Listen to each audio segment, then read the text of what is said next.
Hello everyone, my name is Kokou. Today we are not just going to tell a story, we are going to understand a major turning point. We are going to explore the path that led Togo from its colonial history to a fragile independence and a coup d'etat that marked the country. In 1916, Togo gained its independence from French colonial rule. A historical milestone that and promise of a bright future, but this dream of independence lasts only 3 years. On January 13, 1963, a bloody coup d'etat broke out, orchestrated by a small group of soldiers in an event that shocked all Africa. The country's first president, Sylvanus Olympio, was murdered.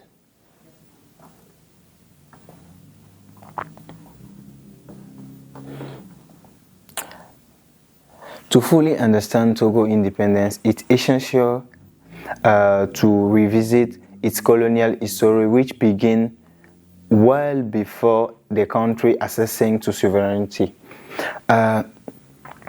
On July 5th, 1884, a protectorate treaty was signed between the German explorer Gustav Nachtigal and the King of Togoville Maplatra.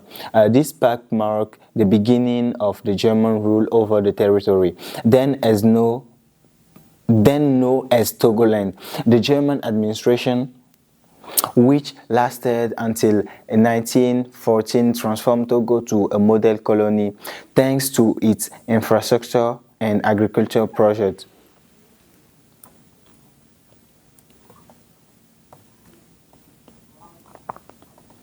At the beginning of the First World War, Togoland was found itself surrounded by French and British.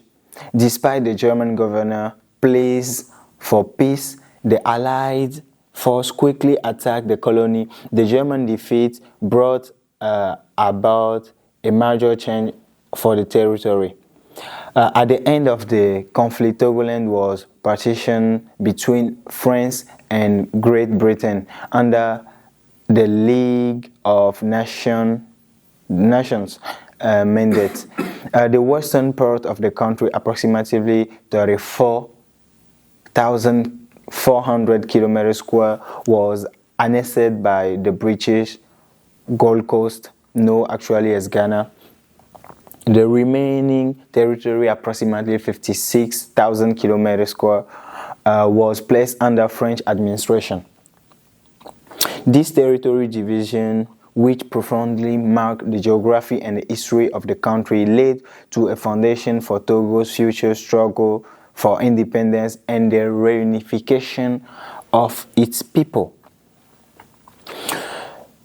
Sylvanus Olympio did not emerge as a warlord, but an intellectual businessman. Born in 1902, he studied at London School of Economy, where he immersed himself in the idea of self-determination. Returning to Africa, he quickly rose through the ranks within the United Africa Company, UAC, a large colonial firm. This experience gave him an intimate understanding of the colonial system from inside and honed his negotiation skills. Olympio's struggle was successful. On April 27, 1916, Togo became independent amid a widespread euphoria, marking the culmination of its peaceful struggle. Olympio was elected its first president. His lead, however, was just as decisive as his struggle for independence.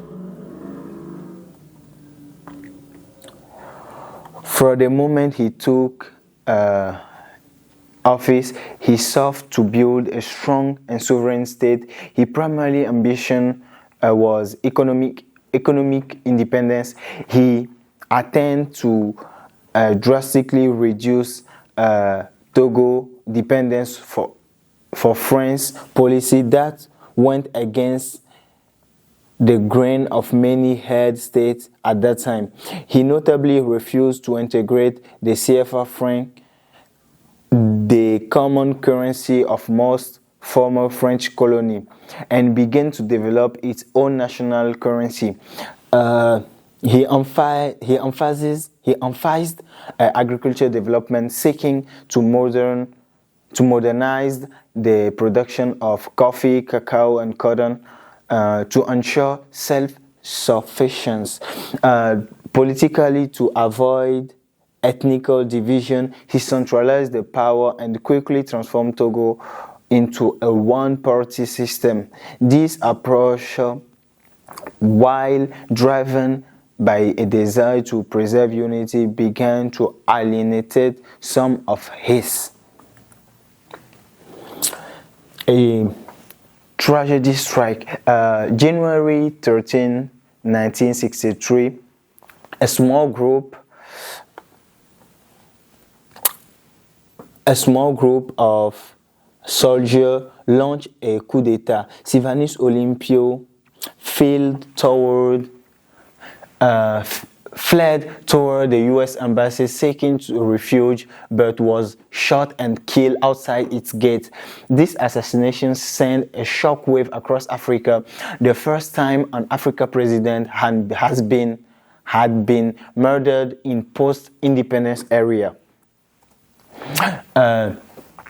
Sylvanus Olympio was a peaceful pioneer. He was a believer in law. He was a cautionary tale. He was lasting, inspiring. His vision continued to inspire debate about sovereignty and self-determination. The story of Sylvanus Olympio and Togo must never be forgotten. Now we are at the end of this presentation. There is two questions I want to bring to all of you. Despite most African countries riches, the country still fighting and struggle, even if they say the country are independent. So my question for you is, are African country really independent? Who are behind all these issues and war and murders in Africa? Thank you.